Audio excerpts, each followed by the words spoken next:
Have you ever heard Bahay Kubo this way? Bahay kubo, kahit muntik ang halaman doon ay sari-sari, singkamas at talong, sigarilyas at mani, sitaw, bataw, patani,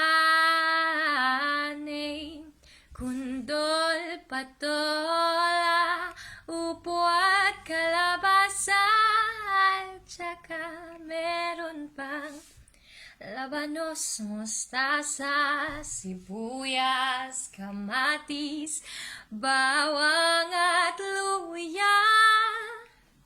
Sa paligid-ligid ay puno na